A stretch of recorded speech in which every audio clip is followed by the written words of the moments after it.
So first let's talk about the marquee tools. There's the rectangular, elliptical, and then single row and single column marquee tools. Now you notice these last two don't have the letter M beside them because that's frankly because they're not very commonly used. It's a pretty far-fetched to think that you would be using this on a regular basis.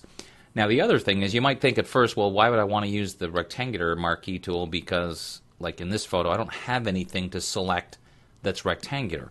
Well, the other way to think of the rectangular marquee tool and the elliptical marquee tool for that matter is it's anything you need to have that's rectangular. It doesn't need to necessarily be selecting part of the photo. So for example, let's say we were going to lay this out or we wanted to have some text here. It will be pretty hard to read the text over all this information. So what I might do is add a new layer, take my rectangular marquee tool, and make a rectangular selection that I'll then fill with white. Now I'm going to fill it 100% white, even though I don't want it to end up that way.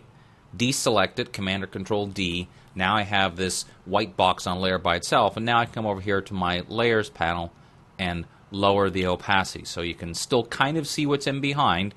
Take the move tool, it's still movable, so you can still decide where you want to put it, but now if I added some text over the top, it'd be much easier to read. So that's just a simple example of where we could actually use the rectangular marquee tool, because honestly the number of times you're going to need to make a selection that's of an object that's a perfect rectangle, depending on the work you do, I'm guessing it's probably not going to be all that common.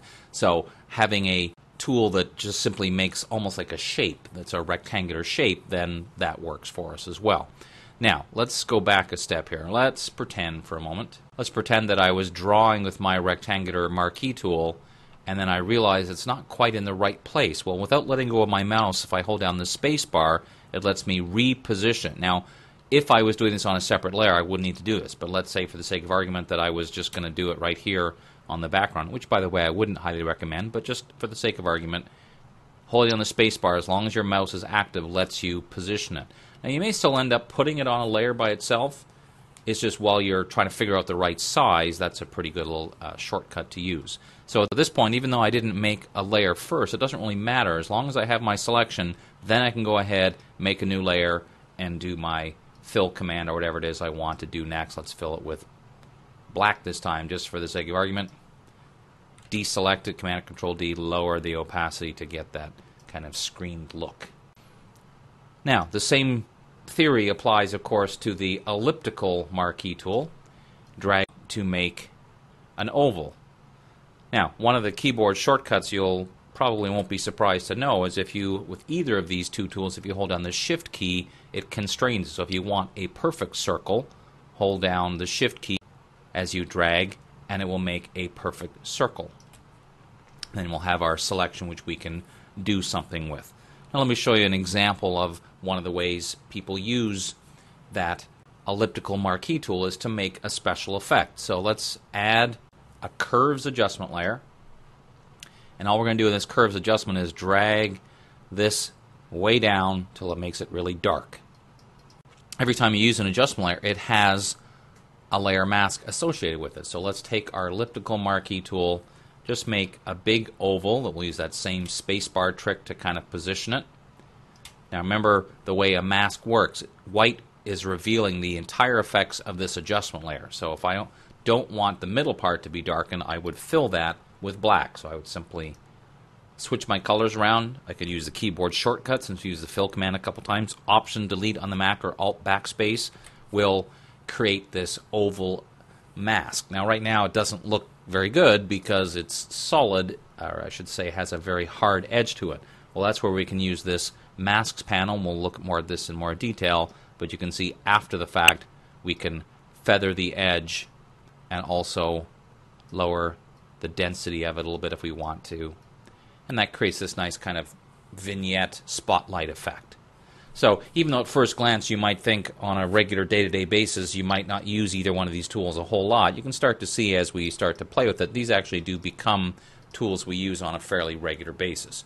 Now, one thing I did want to mention about these tools is that the options bar, we do have these options, normal, fixed ratio, or fixed size. As I said before, normal means click and drag anywhere, and it'll create a rectangle or oval, depending on tool you're using, of course, of that size.